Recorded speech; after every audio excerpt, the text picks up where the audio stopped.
Tak umíš hodiny? Já nevím, proč. Umíš hodiny? Víš, kolik je hodin? Nevíš. Ale máš hodinky, no víš. Tak je tady mezi vámi někdo, kdo má hodinky?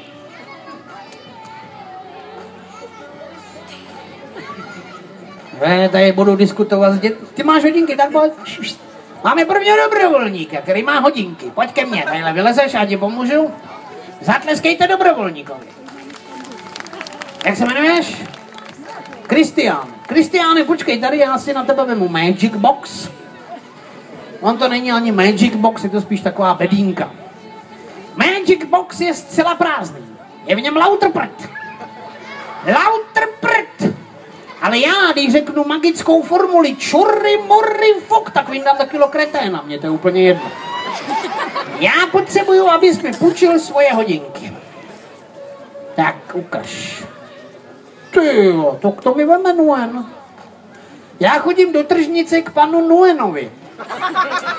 Pan Nuen je Vietnamec. Takovýhle věci mi bere za půlku, on tam je furt, v létě, v zimě, od rána do večera, furt. Já tam byl loni v prosinci v těch mrazech.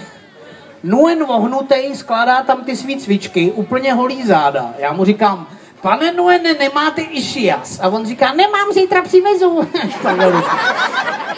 Takže vložíme hodinky do Magic Box. Jsou tam? A když řeknu 3, tak řekneme magickou formuli čurry, murry, fuk. Jo? 1, 2, 3. Čurry, murry, fuk. A už to nejde otevřít. A už to jde. Tak a hodinky jsou v prdeli, můžeš jít zpátky. Tak. Máš si hlídat své věci, co mě je do toho. Zatleskejte mu. Jako malý Jarda. Takhle naskočit. No běž, nebo zavolám ochranku. Tak. Jinak Nuen se minulý týden ženil, vzal si holku z Prahy, bílou, normální. Měli svatební noc, to se mi pak pochlubil. A ona prý ležela na posteli a říkala mu, miláčku, já ti mám chuť na 69. A on říká, křehký kuře s houbama a z rýží. Výhoda těch očíslovaných žrádel. Tak. A já budu potřebovat dobrovolnici. Jsme s vámi dobrovolnice? Ty jsi dobrovolnice? Jsi kluk, ne? Takže kecáš.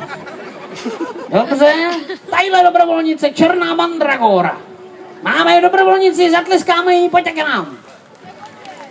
Klikli. Pojďte, už vám tleskají, víte se. Máme dobrovolnici, budeme jí říkat černá mandragora. Chcete pomoct? Jak se jmenujete? Lenka. Dámy a pánové, moje asistentka Lenka se teď slíkne do půl těla.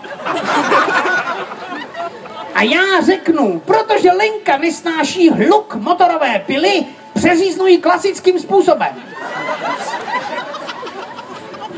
To je vaše dcera? No tak to nemůžeme. Tak to máme náhradní program, naštěstí, Lenko. Nikam nechoďte, úplně náhodou tady mám nůžky. A provazky. 2. Krátký a dlouhý. Já neumím nic s provazama. Já zavřu oči a ten krátký provaz zmizí. Ne. Jste asistentka kouzelníka? Tak mi řekněte, ty vole, co s ním mám dělat. Chytrá zase. Tady sere ten krátký. A tady zahodím. Tak. Máme jeden provaz, dámy a pánové. Tady máme jeden konec. Zavřu oči a jedu na druhou stranu. To se zvědaví, co tam bude. Druhý konec. Máme 2 konce a provaz, který je zatím ve celku. Jedu tady přesně uprostřed, Lenko? Přesně? 2krát než jednou střídě. Dobře? Vezměte si nůžky. Tady mi to přistříděte. Tak. Máme 4 konce. 1, 2... Ty vole, ještě se ptám. Je to přes... Ano, je. Určitě, jistě. Lenko, já proti chlastu nic nemám, naopak. Ale tohle, to je rozdíl nějakých 37 cm.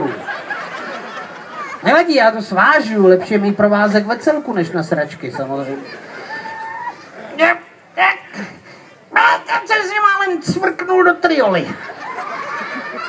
To jsem byl na malé a taky trochu na velké.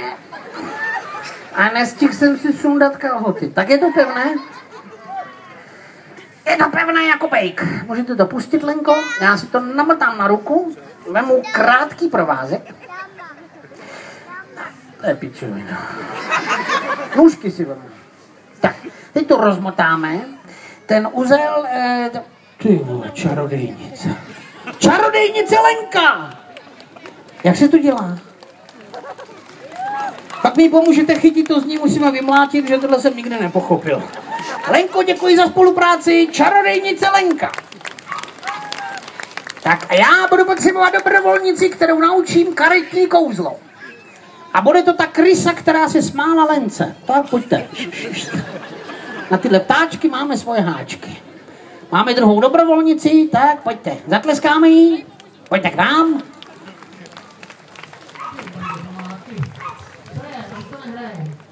Blbě.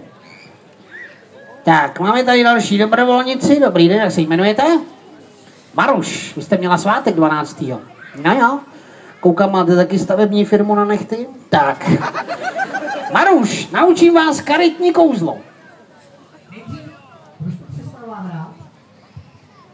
Kouzlo asi nějaký. Přestává to hrát a evidentně ne ode mě. Maruš, nejprve trénink. Představte si, že držíte balíček karet.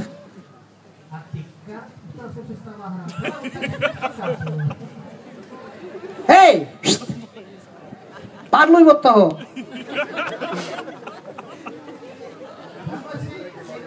Plíště, který tady montuje zvuk. Děti, metr od pódia. Drc, tady si hraje se zásuvkou, ty si rozsvítí za chvíli tady. A vy taky. Kousek dál. Kvikli. Tak. Maruš, nejdřív trénink. Představte si, Maruš, že držíte balíček karet a ten balíček karet zamícháte, prosím. No, pořádně. Ty vole. Já jdu radši pro karty. To vypadá, když tam Maruš někomu drandí Karla. Maruš, abyste neřekla, že vás diskriminuju, dostanete velký karty. Já si vemu moje trapný malý kartičky. Hele, jdi tam do toho, ty, špunté. Jestli má někdo dítě s kohoutem na hlavě, tak se ho odveďte, jo. To bude elektrikář jednou. Tak, uchopte, Maruš, balíček karet tím nejjednodušším možným způsobem, to znamená takhle jako já. Takhle. Takhle! Jednou rukou tak. Tyvo, to jsem si vybral nemehlo, tyvo. Tak. Takhle, tak si to držte, jak chcete, Maruš. Zamíchejte ty karty. Ale rychle. Rychle! No, to je přesně ono. Kdybyste to držela takhle, tak můžete ty karty míchat takhle. Tohle je rychle. Ano, tohle. Tohle je rychle. Ano? Ne tohle, ale takhle pomalu, ale. Ne, to tady budeme do zítra. Zkusíme jiný karetní kouzlo. Zatím jí zatleskejte, ať má nějakou motivaci. Bude to karetní kouzlo, který mě vždycky vytočí úplně do bezvědomí, protože součástí kouzla je krabička s kartami a jedna debilní karta. Maruš, proč ta karta je debilní? No? Proč je debilní? Je velká, správně. Nevejde se do krabičky, ani náhodou. Ne, takhle ne. A když už jsem s nervama úplně v kýblu, tak vemu tu kartu, jebnu do té krabičky, jeb. A máme tady hodinky. Tak máme tady, pánovi, vrátíme hodinky. Můžete mu zatleskat, že to tak dlouho vydržel bez hodinek. Tak a Maruš si ještě vyzkoušíme z angličtiny. Maruš, umíte anglicky nebo chcete zmlátit rovnou? Co to je za slovo book? Book?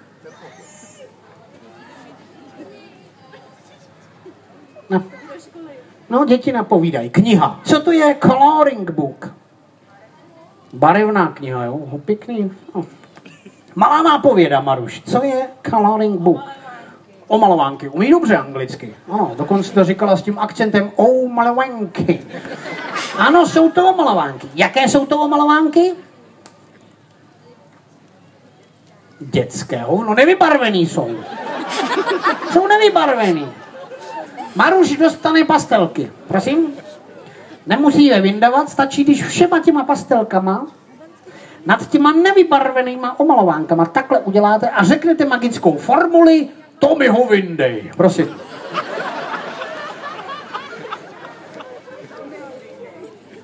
To mi ho vyndej, už je to vybarvený. Chápeš to? A ještě jednou a to mi ho fakt vyndej, prosím. No, to mi ho fakt vyndej, lautrnic. Další čarodejnice. Děkuju, Maruš. Čarodejnice Maruš. Rádi jeho svatá záře, nenajde doulek do polštáře. No teď mohlo být polštáře. A ty to dobře víš toho Hergo v Kresku s přetěžkými víčky. I když má víčka tíží prach a po tvé krajce od spodničky teď nerad vypustá.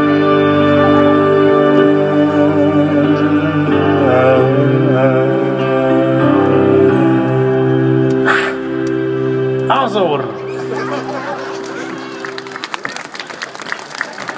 Díky moc, tak jsme to strávili pěkně v kuse, tak jak jsem to predikoval, že to dopadne. Byli jste bezva publikum, nevím, kolik je fotbal, je mi to šumák, fotbal stejně neřeším.